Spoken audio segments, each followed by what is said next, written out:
Welcome, everyone, to this week's episode of Warriors Whiteboard Wednesday. Dashian Miller here from Warrior Concepts in the Bujinkan Morino Todo Dojo. So let's just dive into this, all right? So this is part two of a two-part series. Last episode, right, we were taking a look at better throwing skills as well. But what we were taking a look at during that episode was breaking a throwing model, right? Anything with a name, right? Saiwanage, Gansekinage, Osotonage, whatever, right? Down into three parts, okay? So we looked at entering, we looked at balance breaking, we looked at execution. Of course, there's other parts to it. Setup precedes everything, and follow-up, locking, restraining, whatever, right? Comes after, right? So there's more to that.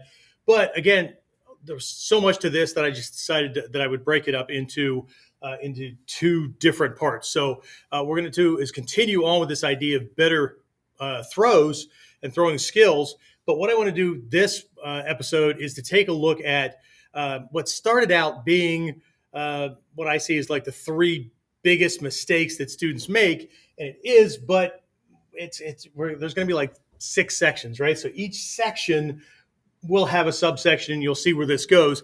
But again, sometimes what I find is that a problem with comprehension that can come in is that if we focus on the right things to do, often assumptive thinking gets in the way because we already think we know, right? Or we've seen it. I mean, come on, Sensei, I see what you're doing, right? So, right. And then we run into problems. And then no matter how many times we're given corrections like, okay, no, look, step here, right? Watch this angle, whatever, okay? Addressing things on the positive side, right? While it's culturally fashionable for people to lean in the direction of things that sound nice, feel nice, whatever, right? Don't offend people. I don't want somebody to be mean to me. I'm easily triggered, whatever, right? Often what ends up happening is we just cover shit up, okay? So this is actually something that came up in a class last night, right?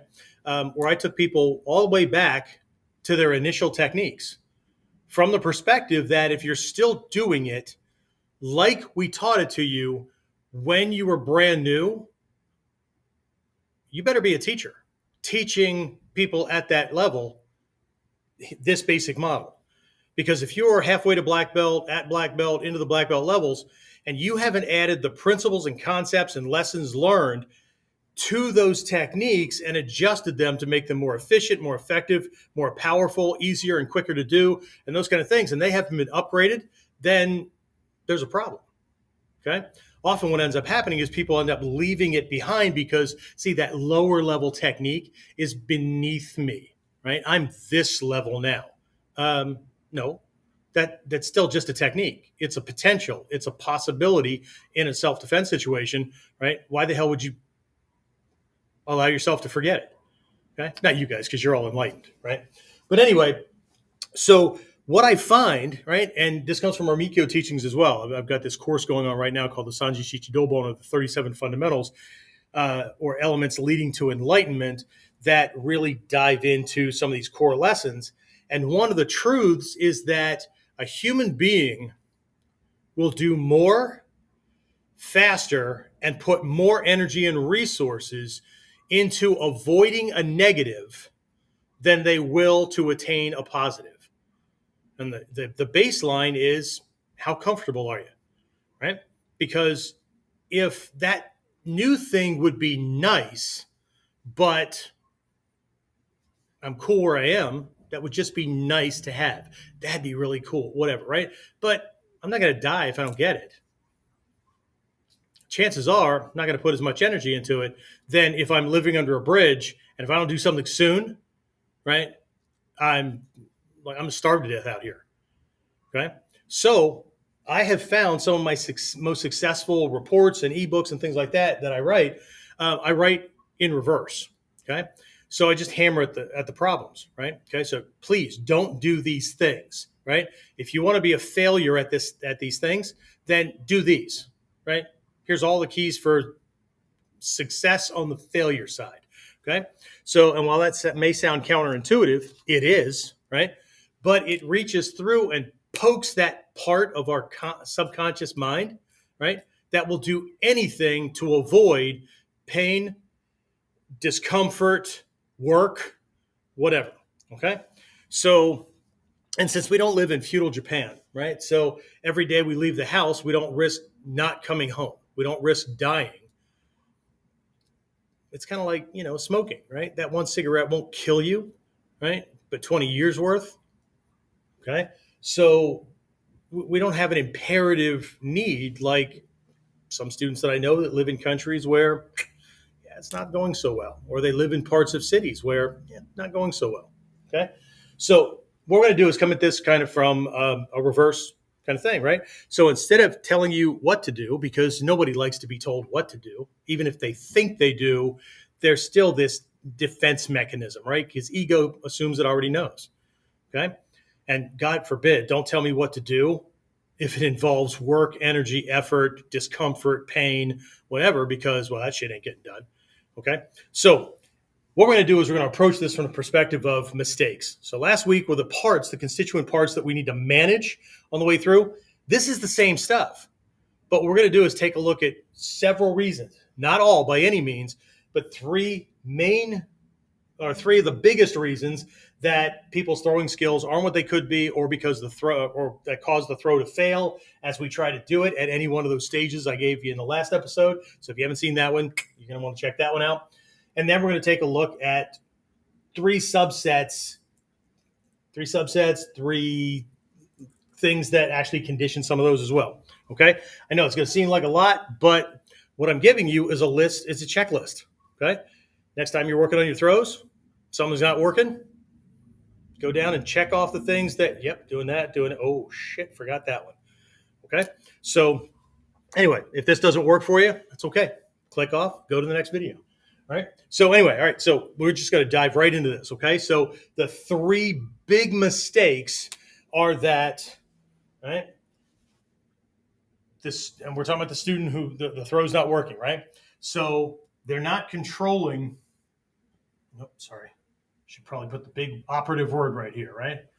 I'll put that in red so that stands out. Okay. Not. Okay. Not what? Okay. So they're not controlling their body. Okay. Their body. If I'm the one doing the throw, okay, it is going to be really, really, really difficult. Nothing's impossible. So I'm not going to use that. It's going to be really, really difficult to control another person's body and balance when we don't know how to control our own and we're not paying attention to our own balance and how to control it. Okay? Same thing, right? If we're trying to throw somebody, we're half off balance or whatever, it's no wonder that they can either save themselves or they can turn it around on us. Or even worse than that, right? They're not trying to do anything. We just don't move them and we break our own balance and we throw ourselves. Okay. That's like, you might as well, somebody threatens to hit you and you might as well just punch yourself in the face. Okay. All right. So they don't control their own body movement and their own posture, right? This is about posture. Okay. Properly. Right. They don't understand, right? No understanding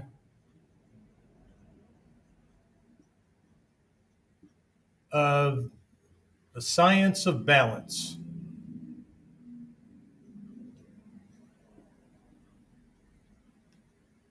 Okay. Everybody throws words around. Kazushi, right? What is that, sensei? Well, it sounds like you sneezed, but kazushi, Japanese word, it's about balance breaking. Okay. Well, how the hell do you know anything about balance breaking if you don't know anything about what creates balance? Okay. Instead of trying to push and shove and muscle somebody around like we're only 3 steps outside the cave, clubs and thug and whatever, right? If we understood what creates balance, then we just take away those elements that allow it to happen. It's kind of like if I'm building a fire or if I'm having a fire, creating a fire, I need to know those three pieces, right? I need oxygen, I need fuel, and I need heat. Okay. To extinguish a fire, I remove one or more of those elements and the fire must go out. It needs those 3 pieces to come into being. So if I don't have 2 or 3, if I don't have 1 or 2 of those pieces, no matter how much extra stuff I have, I'm not going to get a fire. Right? Teach this in survival training. Right? People are having a hell of a time getting this thing to happen, but their fire structure is off. You got lots of fuel, but the way they have it stacked, oxygen can't get in once they get it lit. Right? So as soon as they light it, the heat source sucks up all the oxygen and then it goes out. Right? Or there's all kinds of reasons, right? Or if they're trying to put it out, they can't understand why things keep getting relit. Well, it's because you're not removing oxygen, you're not removing the fuel, you're not removing heat, whatever. Okay? So it's the same thing. They don't understand the science of balance, right? Physics, right? Some people would replace the word science with physics. What is physics? It's a part of science. Okay? And the third one is they don't understand the nature or the purpose of the throw. Right? So they don't understand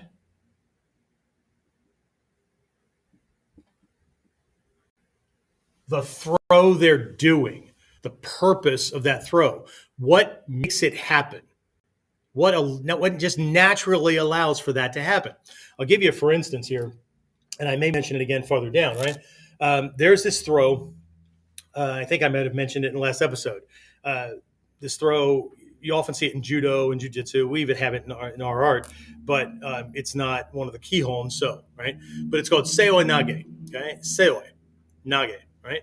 In judo, it's called ippon seoi nage, okay? Because all throws in judo, because it's a sport, contrary to what a lot of people would like to say or believe, right? All throws are identified with the point count that you get for successfully executing that throw. Okay. So an ippon throw, like seoi nage, you get 1 point for a successful execution because it's a fairly simple throw, right? And then you have other throws that are nippon, right? And sanpon, right? 1 point, 2 point, 3 point, right? I don't know if it goes beyond that. I don't care. Okay. But most Westerners translate seoi nage as a shoulder throw because, well, the guy goes up and over your shoulder. Not necessarily. Okay. Seoi means to carry on the back, okay, or a back carrying, that kind of thing, right? Shoulder is not, right? Just because in some of the forms you bring them over the shoulder, there's lots of ways that you can still do a seoi nage, and he goes off the side of your back, right? The whole idea is in how you get him on your back to be able to effectively and efficiently carry him if you needed to. Okay? Seoi nage is primarily done with the legs. And yet, because it's a shoulder throw, people think they need to drag the person up and over the shoulder to make it happen. Okay? That's not it. Okay? Either way, right? But they don't understand the nature of the throw. Okay? Behind the name, all kinds of things. Okay? So let's go back and just start with this, and we're just going to we're just going to just head right through this, okay? All right, so let's start with not controlling the body, right? So this is about my posture. It's about your posture, right? We're trying to throw them, okay? And here's the thing. I mentioned that last episode, right?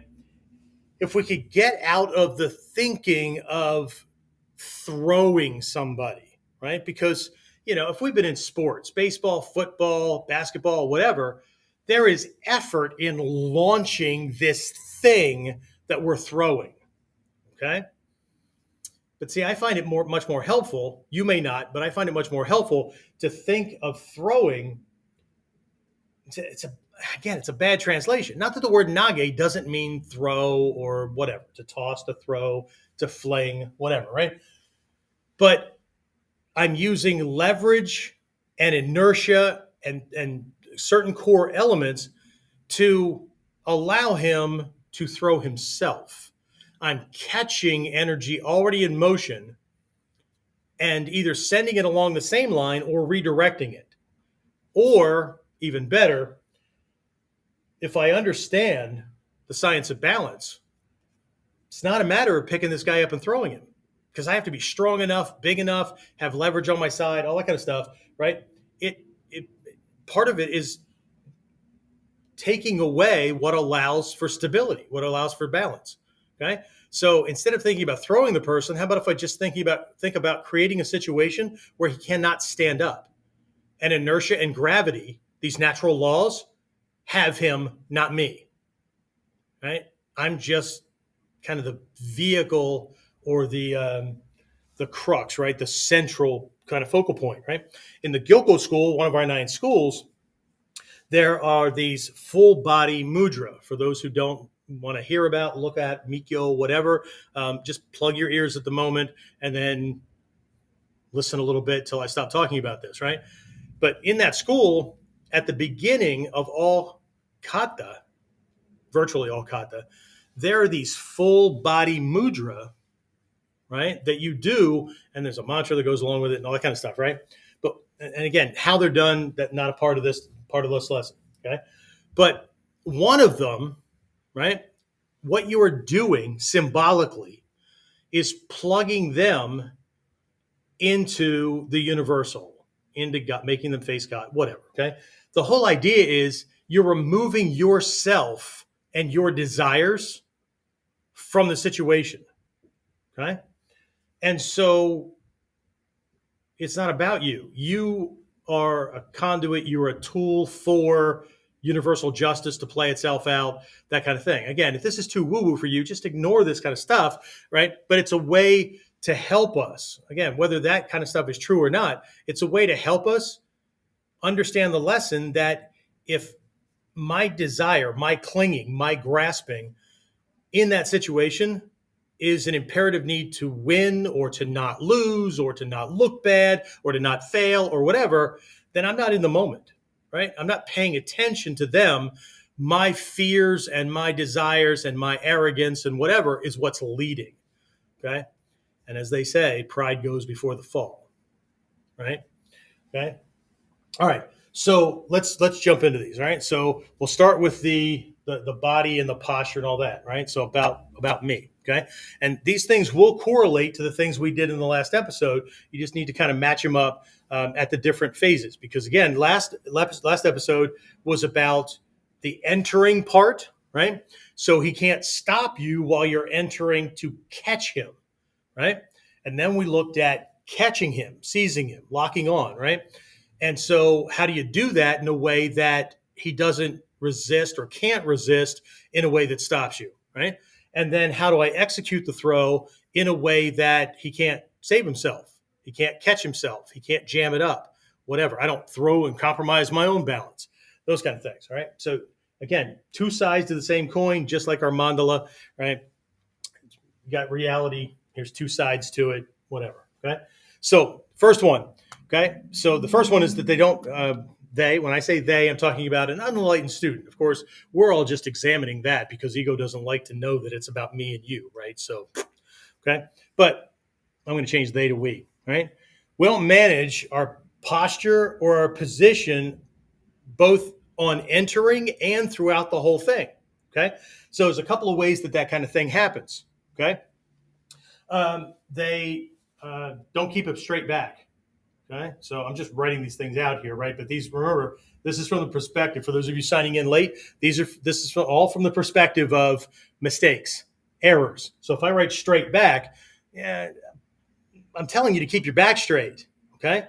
Even if I bend at the waist, at the hips, not the waist, sorry, bending at the waist is like this, see it? Okay, I'm bending here as opposed to folding the biggest joint in my body, which is where my legs plug into my pelvis.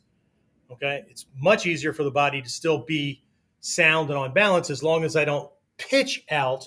See, if I bend from here, my body will naturally shift my center over the feet. Okay, but straight back, right? So they don't maintain a straight back, right? So they move in this way, or they pitch and lean, or their shoulders are rounded. And that's because they're putting a whole bunch of effort using upper body strength instead of maintaining posture and using timing, distancing, angling, those kind of things, right? Talk about these things in how many different episodes, okay? Right? So along with this, right, they fail to maintain a 4-point alignment on the body, okay? A 4-point alignment, all right? So this 4-point alignment posture is ears over shoulders, shoulders over hips, hips over feet. Okay, the knees can flex. If I flex my knees, these things still stay.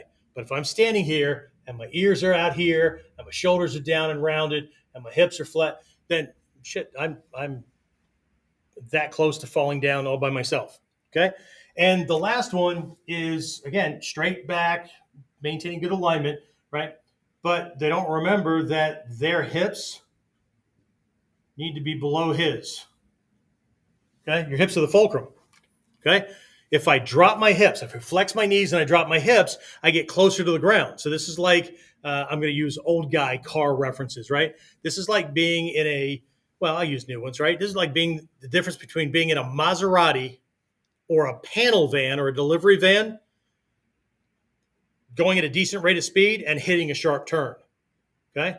The Maserati is really low to the ground. Okay. It's going to bottom out if it hits a dip, but it's low. And so when it hits that turn, you're going to feel it a little bit, but it takes that turn because of its low center of gravity, right? It's wider than it is tall. Okay.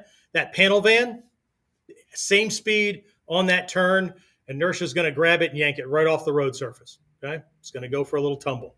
Okay. It's the same thing, right? The higher we are, the less stable we are, right? I know it can be a little bit tricky because the leg muscles, the butt muscles, the lower back muscles, not as strong as they could be, but that's because people keep trying to move around like Hatsumi Sensei and the master teachers who have mastered timing, distancing, angling, that kind of stuff, right? And they don't need to get as low, right? And an aging body has a harder time doing that, right? But we get low, so it's harder for him to knock us over or to compromise our balance when he resists, okay? The other thing that it does by getting our hips below his is that when we move into him, we're affecting high to mid on the thighs to move the legs out of alignment, which creates a top heavy part on the torso. And then that gets us under him. And we're using our legs to lift, our legs to walk, as opposed to dragging him, because when we do a lot of heavy work with our upper body, our legs become immobile because they're stabilizing so that you can do upper body work. Okay. Yeah, but they do that in judo. This is not judo. This is not a contest. This is not a win or lose where I'm trying to throw him or trip him and he's trying to throw or trip me, and whoever gets it first or whatever gets the point. It's not about that, right? Self-defense, survival, right? You screw this up, your family better look good in black. Okay.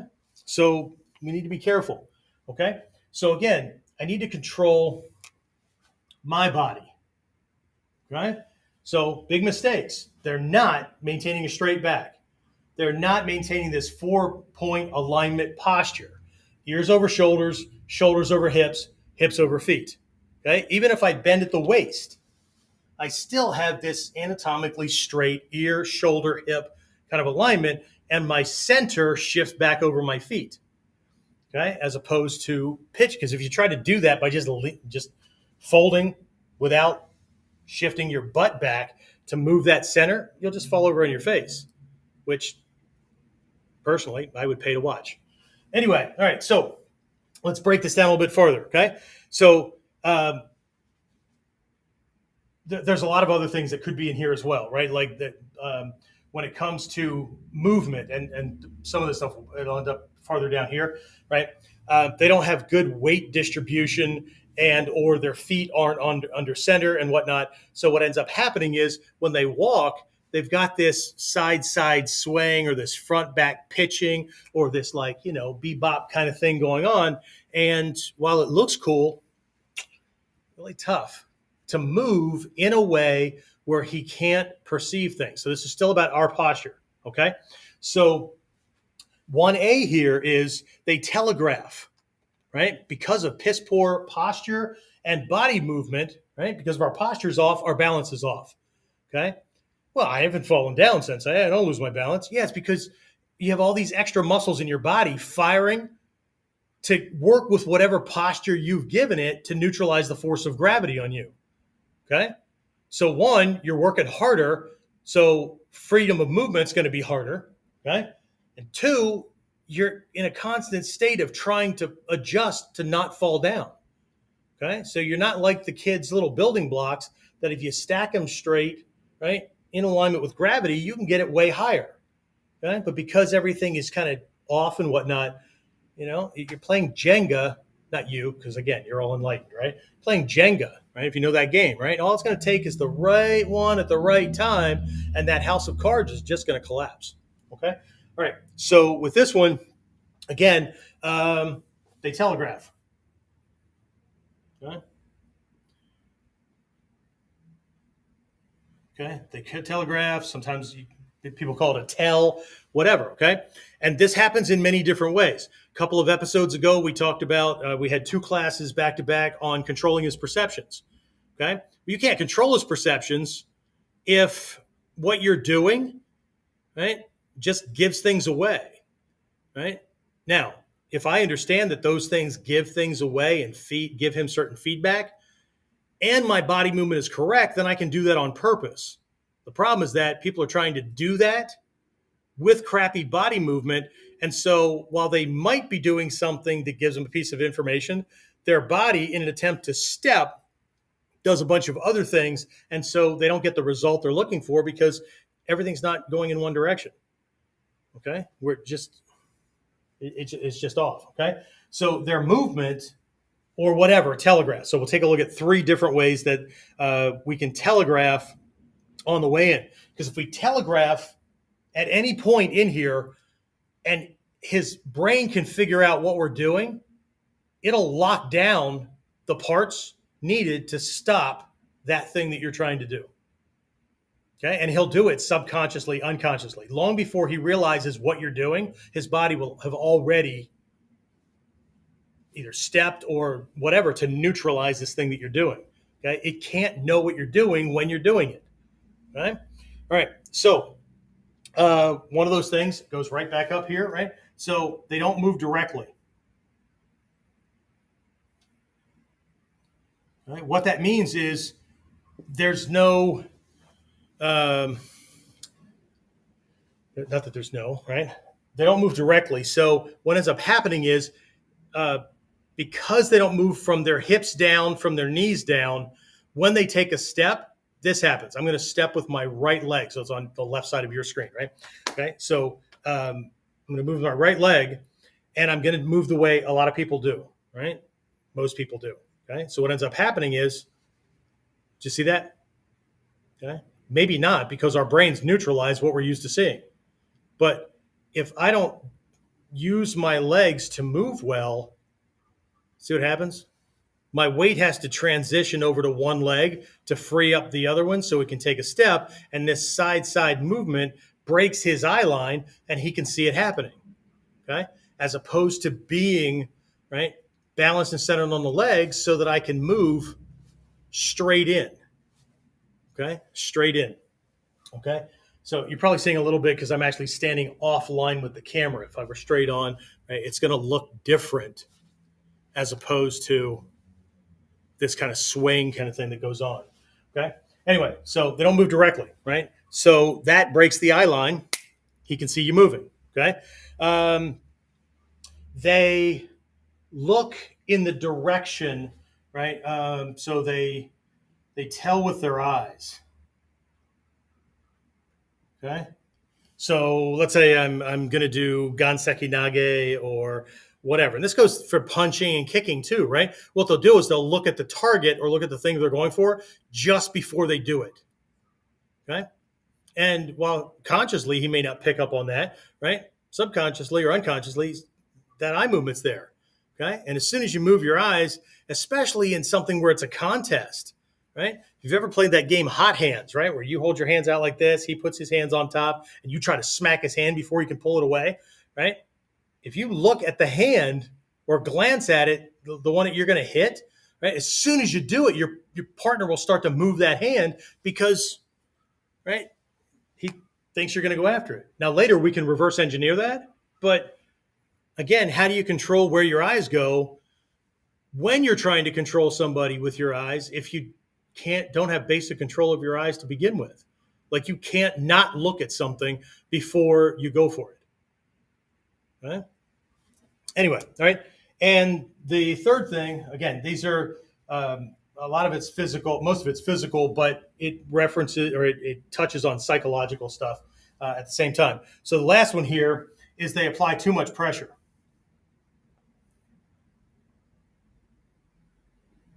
too much pressure, right? So what I mean by that is, let's say I'm doing this one where I break he's got two-hand grab on me. I break the grip and I shift in to put my arm between his arm and body, right, to catch, right? What they'll be doing is shoving against this arm, or they'll go after something because they want it, not because they have it. Two different things, okay? So if my arm is really, really close here and he tries to shove his arm in here to catch this throw, okay, he's going to be making all kinds of physical contact, and my brain is just going to instinctively drop the arm in because it's trying to protect everything on the other side of the rib cage, okay? Or if it's out here and he comes in under here, the arm's going to lift. Well, that'd be great as long as that's what you're trying to do, okay? But if I can get in there without him feeling that entry until it's too late, that's awesome, okay? But if I apply too much pressure, his body senses the threat and closes what it perceives the target to be, okay? I can't trigger those things, right? A lot of people train as though because they know what they're doing and they think they're being sneaky, then he doesn't know what they're doing and he will fall for the trick. This isn't on a conscious level at all. It's all subconscious, unconscious, okay? So you have to be careful, okay? So the problem here is that all of these things create sensations which are translated from the sensory receptors, eyes, sense of touch, whatever, to the brain, and the R complex and the lower mammalian functions that are there for survival will trigger the muscles to do things even before his conscious mind knows what you're doing, okay? So you can think you're being slick, but if you're not aware of these things that you're doing, or you haven't trained in a way that you get really, really good catching him in certain ways. So most of this is physical. See it? Most of this is about the body, okay? Or parts of my body, all right? It's going to change as we go, but there we are, okay? So next one is here. They don't understand balance breaking, right? So they don't sufficiently break his balance using like good timing, that kind of stuff, right? Or they don't let him break his own balance for them before they try to enter or execute the throw, right? They just, again, they think that they're Arnold Schwarzenegger and the other guy's Danny DeVito, so it's going to be easy for them to just grab this guy and sling him because they think about throwing like that, okay?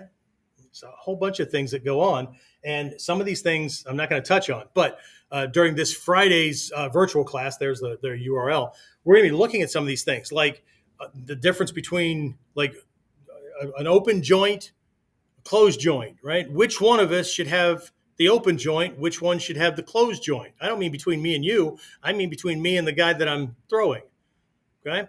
If you miss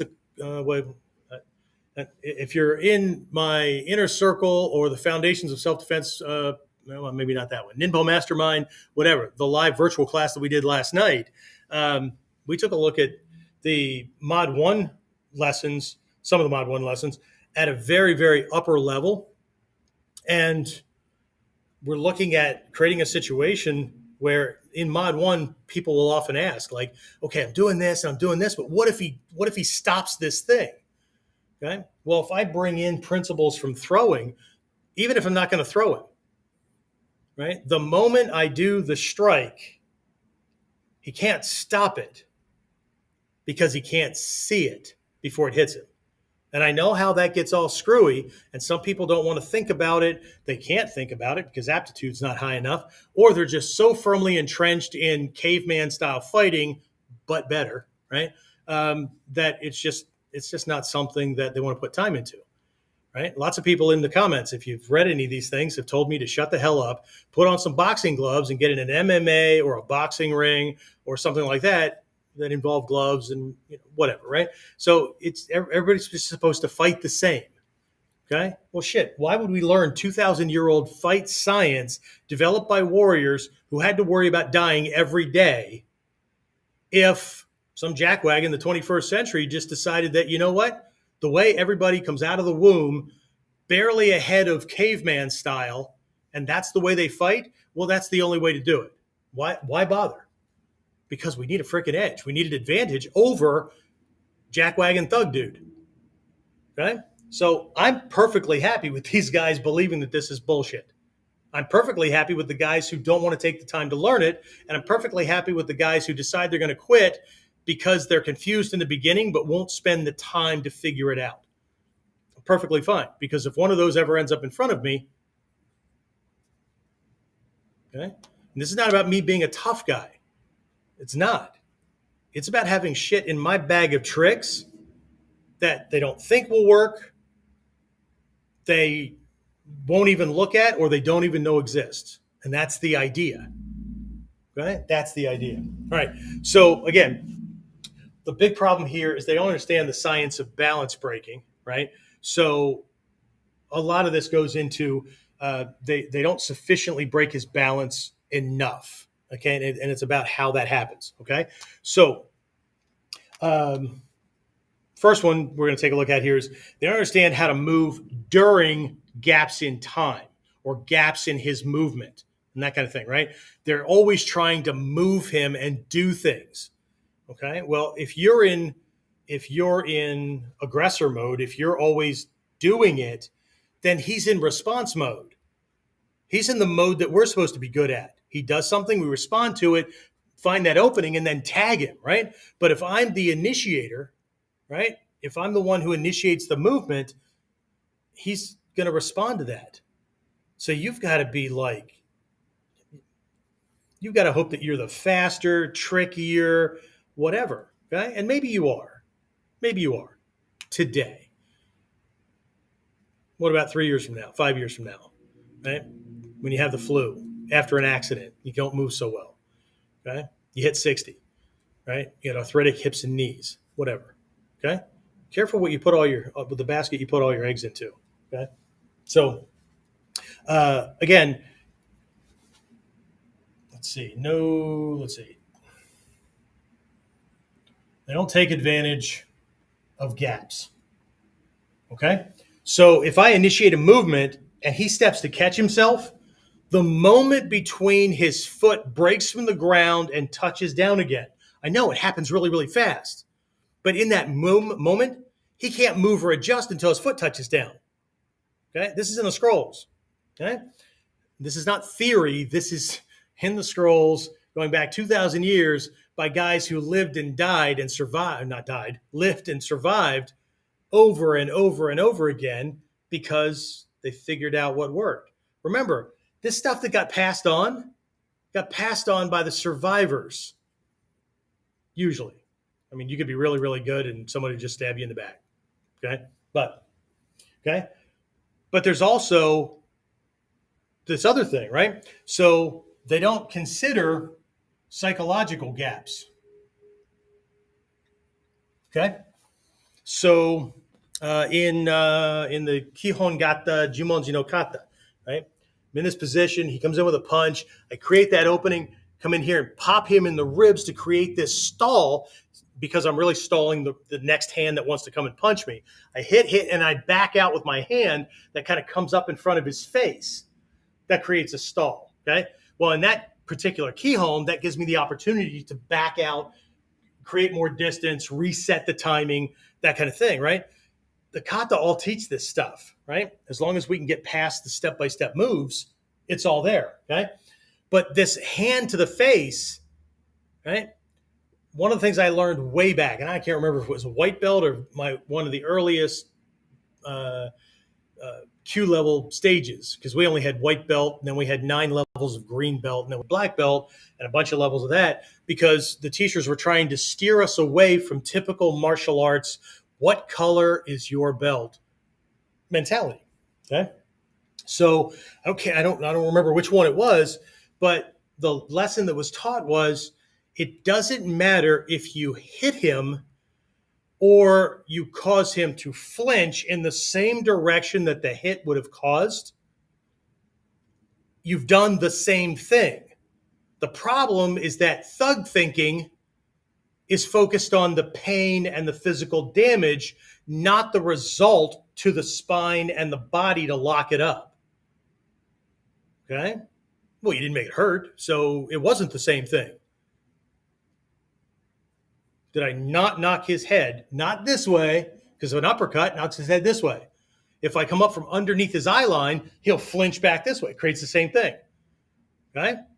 If I hit him with this shakoken this way, straight to the face, it knocks his skull, it slides it across the atlas this way and locks up the neck and the upper spine. But if I come in at his eyes, same way, and because the body moves 180 degrees away from danger. So if I do this, I create the same lock. Okay? The enlightened warrior understands what's going on behind the beginner's movements. Okay? The beginner can't not. It's like a cat, right? You want to point out some other cats on your TV, right? Look, there's cats, right? What's your cat doing? Following your finger. Okay? That's what beginner mindset does. Follows the finger. Okay? Insight, prajna, in Japanese, hanya, right? Insight required for enlightenment is that third eye. It's not a real eye. It's understanding what's really going on beyond or behind the form. Okay? So there are these psychological gaps that get created. So he can be physically on balance, but there's a lull in thinking or reaction time because of something I did, and that's my smokescreen to move into a new position to catch him. Okay? But they don't even consider these because, well, you know, what do some people say? If I can't see it, taste it, touch it, hear it, feel it, whatever, then it's not real and it doesn't exist. Okay? It's an atheistic statement. Okay? And I'm not necessarily talking about religionists. Okay? A lot of people operate in the martial arts and self-defense world. Okay? There's a lot of people that comment on my videos that say, well, since you're not doing it in real time against resistance, I can't take you seriously. Okay? What you don't see are my students who read that comment and go, I'm not resisting or doing that at real time. These techniques are designed to cripple a human body. Well, that's freaking retarded. But that's perfectly fine when people are training with, and I'm not saying that, getting hit with gloves on or whatnot is a walk in the park, but it's not the same as bone to bone or being able to hit, right? Pressure points and weak points in the body and attack joints and whatnot. All those things that in these rule books, you're not allowed to do because they cripple, maim, or kill another human being. Okay? All right. And here's another big thing, right? They don't physically go far enough in their movement. They don't physically go far enough. Okay? So for an osoto nage, right, people will do a push-pull because we told them, right? Push on the shoulder, pull on the sleeve, right? So they'll push-pull, and then they'll try to step, and their partner hasn't gone anywhere, and they get knocked off balance. Okay? Well, you said push-pull and then step. Yeah. What is the push for? It's to push his shoulder where? Off his hip. Remember the alignment? Ear, see? Okay? I maintain this, I break his.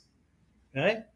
So as long as his ear's over his shoulders over his hips, and his hips are over his feet, or within 2 to 3 degrees, he can catch that. He can resist. And the bigger he is, easier it is for him to resist, right? But when I move in, I'm moving the shoulder off the hip. If I can move it off the foot, that's even better, right? What am I doing with the sleeve? When I pull, I'm pulling so his weight goes off the outside edge of his foot. So he's in this position where his body doesn't know which foot to step with. Typically, it's going to step with the rear foot, right? But maybe not, okay? So they don't move him far enough to actually, do I have the word? They don't move him far enough to break his balance. What they're doing is manipulating his body and hoping that it'll work. So they're relying on force. Okay? If you have force, size, and strength on your side, you can ignore all this shit. Just click away now, because as long as you're the bigger guy, you don't need martial science. Right? Grog have club, grog win. Okay? This is for when we're not grog. This is for when we have to win or survive the same way human beings have been surviving for how many millennia? We have not been the biggest. We have not been the fastest. We don't have the biggest teeth. We don't have the sharpest claws. Anything. What do we have? This. Because if we had to fight harder rather than smarter, we wouldn't be here having this conversation because the human species would have died out because it had been frickin' eaten a long time ago. We survived because we developed ways to neutralize the size strength gap between the saber-toothed tiger and other shit like that and this puny little easily breakable biped form. Okay? So it's no different if we're dealing with another biped, right? Or a wild dog or whatever. Okay? So they don't go physically far enough. All of these things kind of create gaps because in that moment where I've taken him farther, that's going to create a physical gap, right? If I take his mind farther or in a direction that it wasn't supposed to go, or I surprise it because I do something that's unexpected, it stops in an attempt to figure out what's going on, okay? Catching the intellect, which stalls the processing. When the mind stops, the body stops, okay? And I don't mean Zen stopping. I mean that the processor hangs up. We need to use those as smoke screens to move to the next point, because if we move when he's cognizant, when he's aware, consciously, subconsciously, or unconsciously, he's going to resist or stop you or counter it. Okay? You've got to catch him in the gaps. Okay? And you have to be able to create the gaps without sacrificing your own structure. Okay? Let's keep going because this is taking way longer than I thought it was going to take. Maybe this should have been 3 parts. Okay? All right. So if they do, right, if the student does break the balance, okay, more often than not, they give it back during the execution of the throw.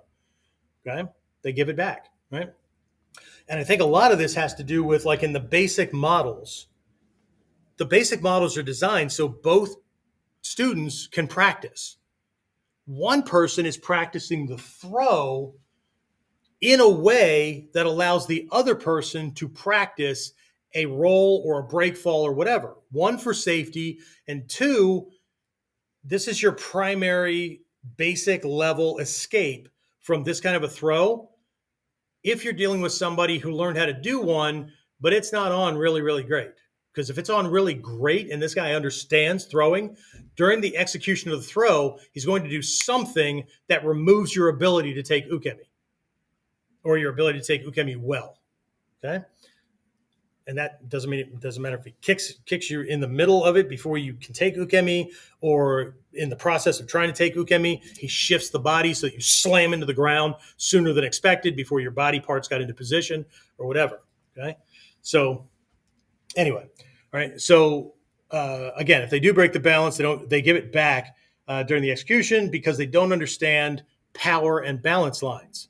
So during execution, again, they go back to force, or they start thinking ahead, or they start cheering and celebrating like it's already done because they caught his balance. I got him. And then they screw up the actual throw part. Okay.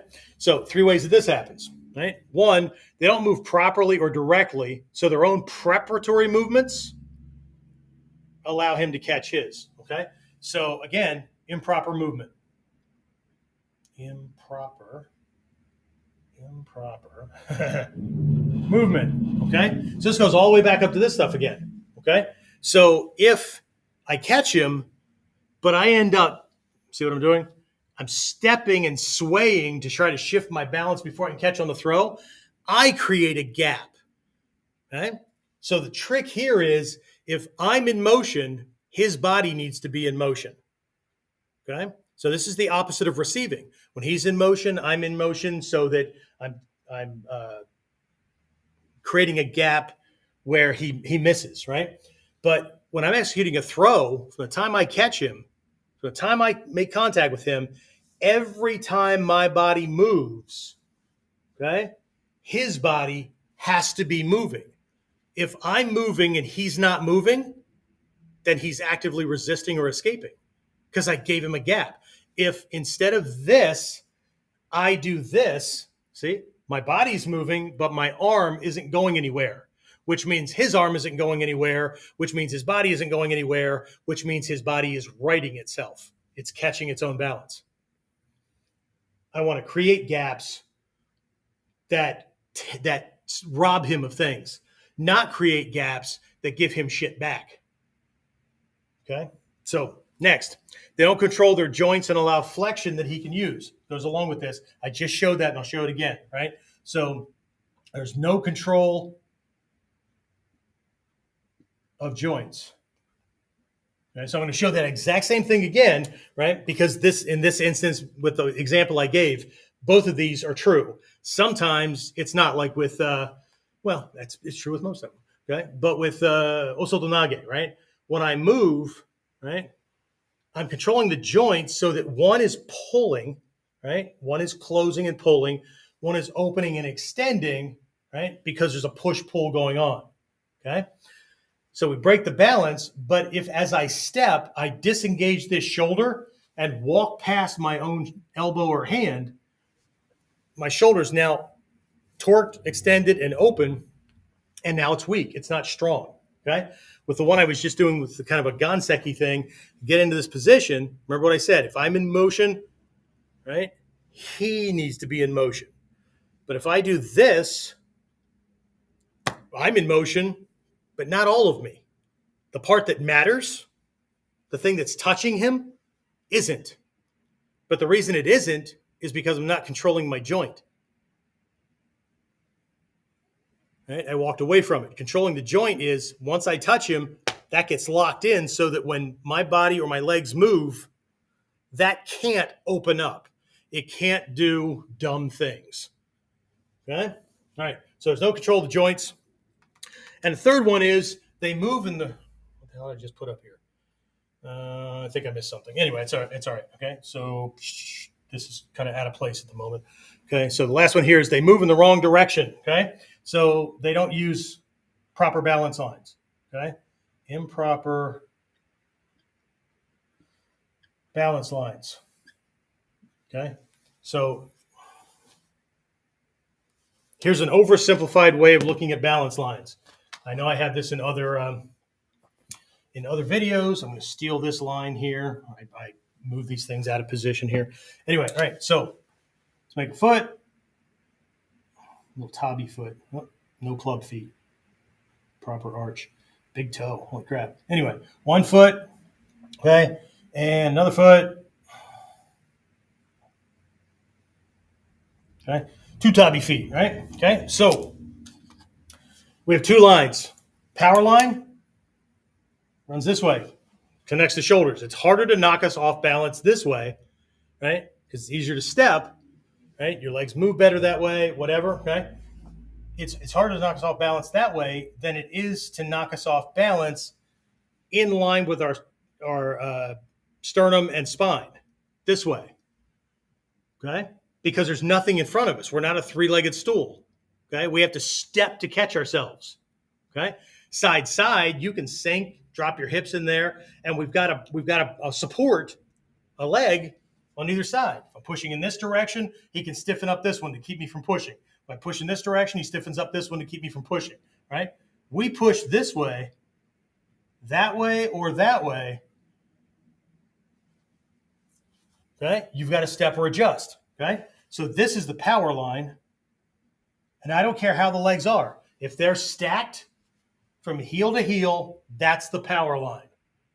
Okay? I don't care if you're this way. If I'm standing this way, my heels are running diagonally this way. That's the power line. It's easier for me to move in that direction than it is to move on the balance line because I'm going to break my balance and I have to catch, right?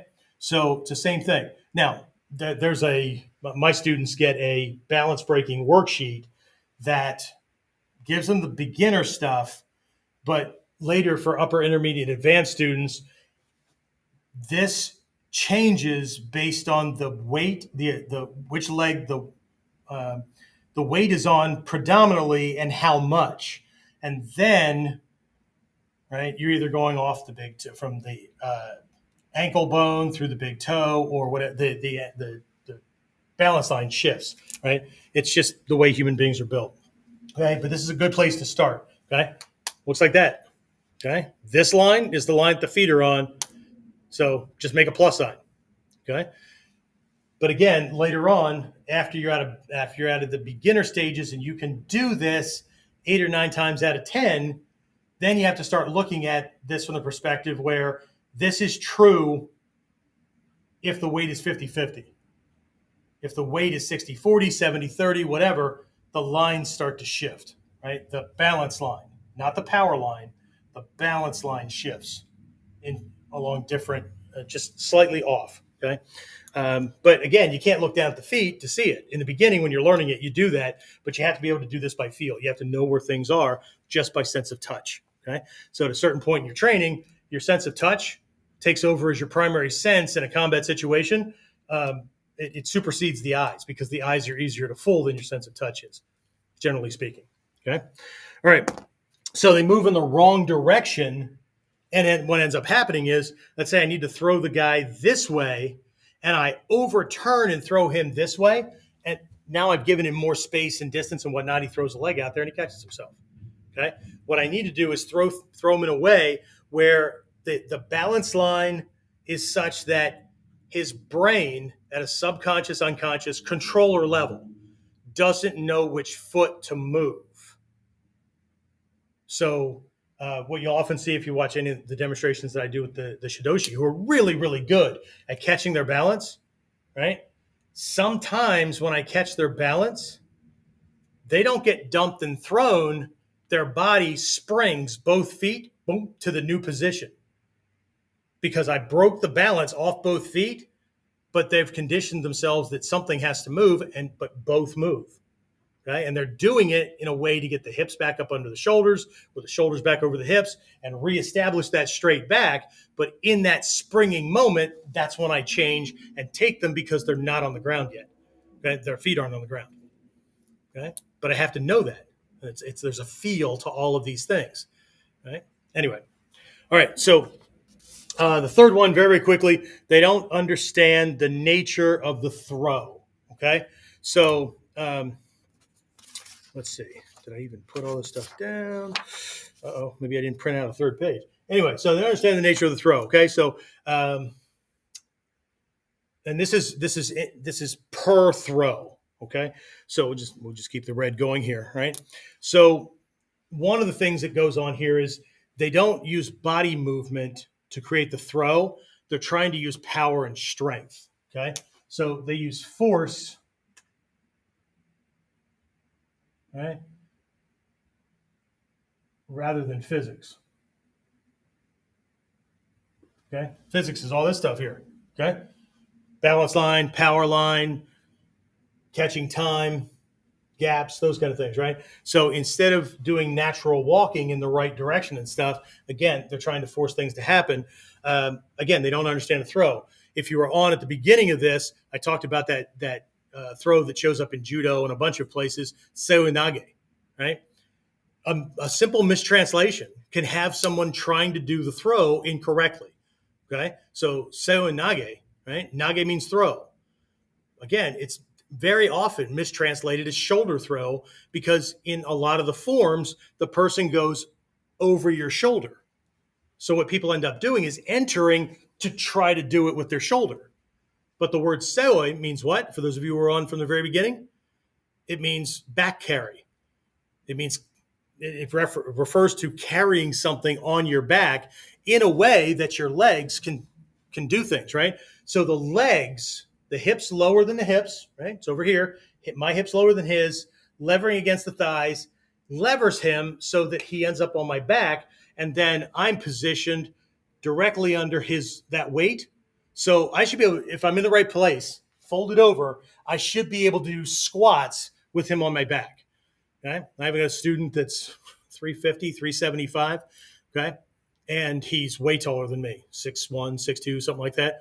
Okay. I get him on my back. I just do the, not full squats, but I'm able to flex my knees. I can flex my knees. That means I have control of my hips, knees, and ankles, and I can move. Now, when I want him off of me, I shift in a way that his body slides off my back, typically over my shoulder, so it doesn't compromise the neck. But see, if people mistranslate it as a shoulder throw, then they're going to misunderstand or miss lessons as to how to correctly do the throw because their initial premise is fucked. It's wrong. Okay. Right. So they don't understand the movement. Okay. Another one is that they don't get what's supposed to be happening with the throw. And I mean like at the end of the throw. Okay. So osoto nage, right? Even us conventionally, I'll introduce people. I said, it's kind of like a rear hip throw, but you're not shoving your hip against theirs. Okay. These are expedient terms, so you get the idea, right? But osoto of osoto nage means great outer. And what we're doing is throwing them off both heels at the same time and moving them out. It's this big opening up kind of thing that dumps them backwards. Okay. So again, it's about taking them off their heels, making sure that their legs can't move, that kind of thing, right? So they use force rather than physics. They don't understand the purpose, right? They miss the purpose of the throw, right? And again, this goes back to beginner mind, right? Why this throw? Well, I'm throwing them on the ground. Are you? Right? What's the purpose of this throw? Okay? If I do an osoto nage to somebody, as they stumble before they can take ukemi, a moral response occurs, which means their hands and arms, even if they're on their weapons, move out of tactical position for them to engage with me during that moment. I don't need them to fall down. I need to create a situation where this happens. They open up, they don't have control of their weapons, and because they're open, I can draw mine and cut them in mid-stumble. It's not the same as just wanting to dump them on the ground. Okay? And then the last one is they're confused about how it's done. Okay? So they get involved. Well, I have it right here. Okay? So they train from a stationary position, right? They don't move, right? They train in a stationary position. It becomes this pushing, pulling, tugging kind of thing, which might go on in certain drills to understand if he's not giving me any energy, I have to do something to create it. Okay? And that's something else, right? What am I catching? In a particular throw, what am I catching? If I'm dumping him forward, I'm catching forward movement. If I'm doing a back one, I'm catching backward movement. Well, right, yeah, I'm moving in a way that moves him backwards. No, in the basic model, you're doing that because he's letting you do it so he can practice a break fall and he can feel what happens. But nobody is going to let you just push and dump them off their feet. Okay? So he is already either missing while he's chasing after me and his weight starts to go this way and I catch that, or I need to create a situation where he's moving backwards. Well, how do I do that? I tug him forward. When I tug him forward, he resists and his resistance pulls back. So I lightly tug, knowing that he will resist backwards. So I tug and then move into the throw because his resistance serves me. If I'm doing a forward throw, I do a light push. So he gets put and he resists to stay in the fight. So light push and then catch that forward motion. Okay. So when I'm creating the inertia or the thing that I need to do that particular throw, I'm actually initiating with the opposite of what I'm going to catch because his resistance produces the thing I want. Okay, this is something my guy's going for 3rd degree black belt. So Bujinkan ranking wise, 10th dan, give or take, 10th, 11th dan, right? They have to be really, really good at it 3rd dan. Okay? I'm pushing the trigger. I'm pushing his buttons in a way that he gives me what I need to produce the technique that I'm doing. Okay. Anyway, I know it's got a little junky toward the end here. I'm trying to smooth things out, make it a little bit more logical, a little bit cleaner and whatnot. Again, a big reach out to my former student, Caleb, who's living in Japan. who gave me a bunch of ideas for doing these things. I think in a previous thing when I was talking about this, I said Caden, and I had just had a conversation with my daughter about her boyfriend, and his name was Caden, and they crossed. So Caleb, I apologize, right? Caleb's a really good communicator. So hopefully this is helping by color coding and kind of separating things. I know my writing is still chicken scratch, but anyway, hopefully this helped. If you want to see physical examples of a lot of these things, we can't do everything in 75 to 90 minutes. But if you want to see physical examples of this, you just go to this URL right here, click on it. It's $4.99 for the class if you're not already in one of the programs that get those classes by default. And we're gonna be playing around with these things this Friday during this Friday's class. Okay. If not, no harm, no foul. Maybe I'll see you during our fall ninja camp, October 13th to the 15th, which is at this point is going to be a Japan recap because I'm going to Japan third week in September through the beginning of October, which means I can't tell you what I'm going to be teaching during camp because I don't know what I'm going to be learning. You understand, cause and effect, right? Anyway, so hopefully you make it in. If not, we've got openings in some of the other programs if you're interested. If not, and you're already, well into your training, you got other teachers and whatnot, that's fine. This should give you a whole bunch of kind of things as checklists to keep going, right? I know I didn't fill this part in or whatever. We're way over. Okay? I'm at an hour 10. This is the longest Whiteboard Wednesday that I've done. So I'm gonna nix this.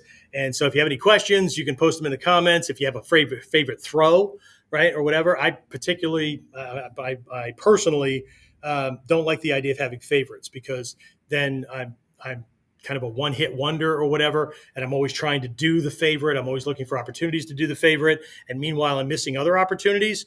Or if somebody knows what my favorites are, okay, they can bait me into those things, and that becomes a detriment. So, but if you have one, or there's one that you really think is cool or you like, put it down there. If there's ones that you have a problem with or you're not sure, even after going through all this, you're not sure where it's off, right? List that as well, right? Maybe I'll do another video or we'll do one of the YouTube shorts or something on some of these points to help the folks figure it out. If there were certain aha moments, right? List those too, okay? So anyway, that's it. It's the end of another Whiteboard Wednesday. So if you're following us, I will see you next week on our next episode of Warriors Whiteboard Wednesday. Be safe, train hard, have a great rest of your week.